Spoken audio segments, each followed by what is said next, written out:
Sur le montant de l'enveloppe, là, il y a une vraie déception. Il y a 5,5 millions d'agents publics dont on accepte qu'ils perdent du pouvoir d'achat en travaillant. Pour la CFDT, ce n'est pas entendable. Aujourd'hui, dans la fonction publique, on a 60 000 postes vacants. On attendait un vrai signal pour donner envie aux gens de venir travailler dans la fonction publique. La CFDT ne lâchera pas sur sa volonté de voir inscrire les rémunérations comme un vrai sujet de négociation, à l'instar de ce qui se passe dans le secteur privé. Ce lundi 12 juin, le ministre de la fonction publique, Stanislas Guerini, a enfin présidé la réunion multilatérale dédiée aux mesures salariales qui étaient revendiquées par l'ensemble des organisations syndicales depuis maintenant plusieurs semaines.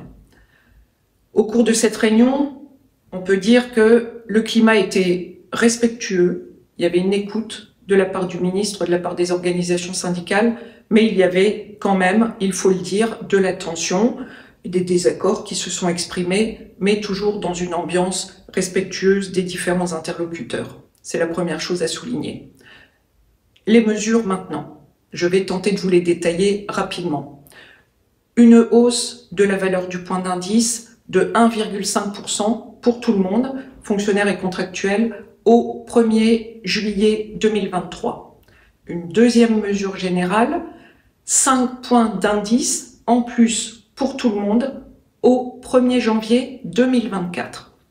Ensuite, des mesures plus ciblées.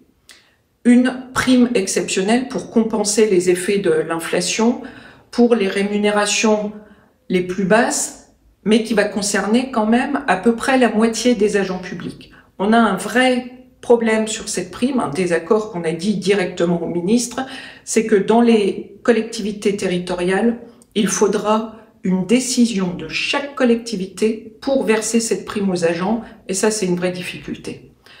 Une autre mesure plus ciblée sur les grilles pour corriger le tassement lié à l'augmentation du SMIC, des ajouts de points sur les débuts de carrière en catégorie C et en catégorie B. On vous donnera toutes les informations dès qu'on aura tous les détails.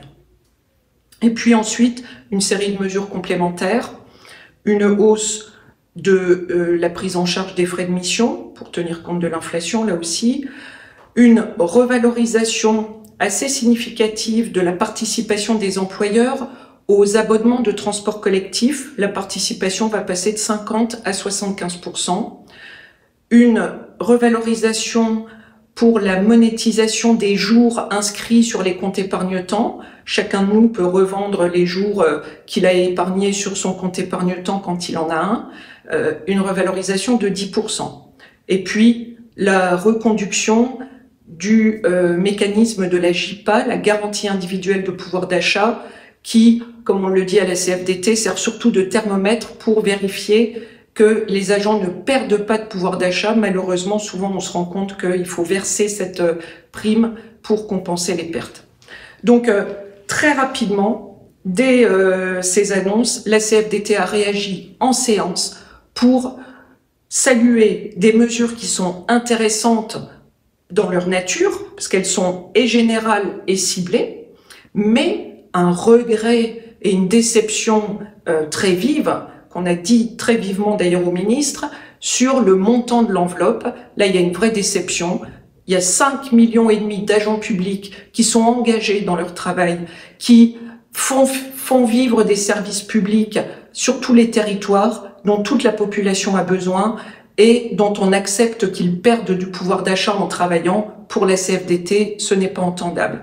Dernière chose que nous avons dit au ministre, c'est qu'aujourd'hui, dans la fonction publique, on a 60 000 postes vacants. On ne peut pas se satisfaire d'avoir une fonction publique qui n'attire plus les jeunes au moment où ils doivent choisir leur voie professionnelle. Donc là aussi, on attendait un vrai signal pour donner envie aux gens de venir travailler dans la fonction publique.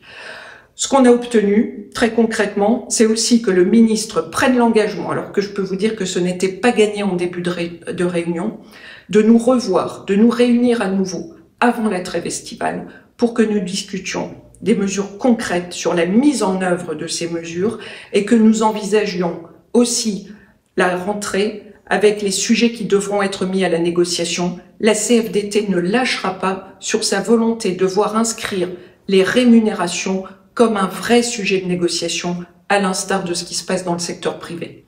Donc, rendez-vous dans les prochains jours pour tous les détails et surtout pour ne rien lâcher dans les revendications que nous portons pour des agents mieux reconnus et donc mieux payés aussi.